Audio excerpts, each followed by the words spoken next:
The story I'm going to be telling you today comes from my grandmother's childhood, and I'm going to be telling it from her perspective. She was 5 years old at the time of this story. The year was 1955. I grew up on a small dairy farm in central Wisconsin.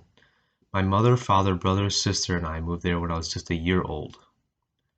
The family grew to become a large family of 7 children, 2 boys, the oldest and youngest, and 5 girls.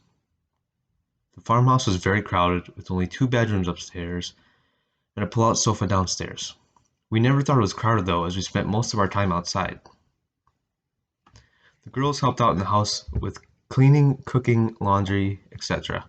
We all managed to fit around the large kitchen table at mealtime. The food mostly came from the garden and the barn. We were a very close family and looked after one another. Living on the farm was fun, sometimes exciting, and always an adventure. Other than the childhood diseases such as measles, chickenpox, whooping cough, etc., we were very lucky and healthy. I don't remember any of us even having a broken bone. It must have been because of all that fresh milk we drank from our cows. Then one day, everything changed. I remember my mother coming home from the house carrying my youngest sister Mary, who was 2.5 years old. Mom yelled to my dad that Mary had fallen and it looked like she had broken her arm. We all ran to Mom and we were all so scared. Her arm looked different, twisted. Mom and Dad took her to the doctor and we had to stay home. After several hours they were back home and Mary had a cast on her arm. She cried almost constantly, but we weren't sure if it was from the fear of what she had just gone through or if she was really just in pain. After a few days she was doing a little better, but still cried more than Mom thought she should. They took her back to the doctor where he took another x-ray. When Dad came home without Mom and Mary, we were all so scared again.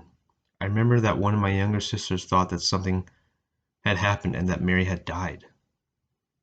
Dad told us that Mary's arm wasn't healing the way it should be, so they needed to put her in the hospital with her arm in traction so she couldn't move it. She had broken her elbow and there wasn't a cast they could make for an elbow. After some time at the hospital, Mary became sick with a fever.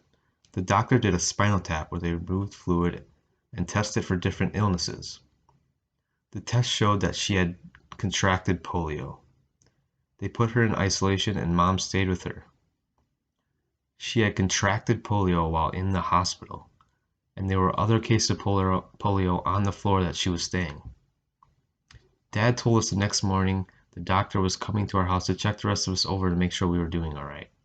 What he didn't tell us was that we were getting a shot to help prevent us from getting polio too.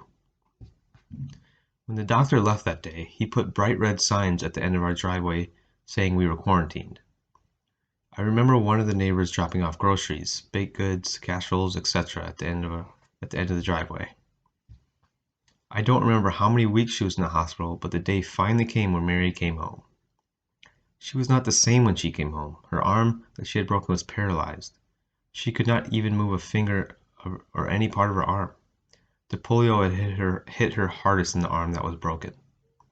She was very weak, especially her legs, and she had to learn how to walk all over again. She needed to have a hospital bed and was put in our living room where it stayed for months, if not a year.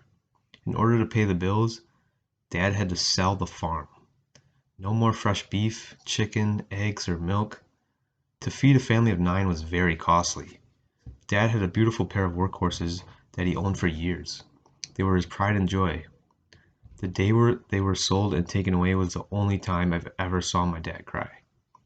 We all helped take care of Mary. We pushed her in a stroller so she could come outside with the rest of us. Between 1949 and the mid-1950s, there was a polio outbreak in the U.S. The Salk vaccine was introduced to the U.S. in April of 1955, just 1 month after my Aunt Mary was diagnosed with polio. She eventually regained most of her strength back and was able to go to school and do almost all the things the other students could do. She graduated high school, got married, and raised 2 children.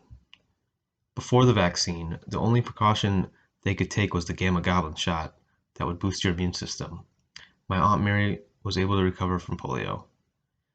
What my grandmother and her family went through with the polio epidemic was tragic and relates to what we are currently going through with the coronavirus pandemic.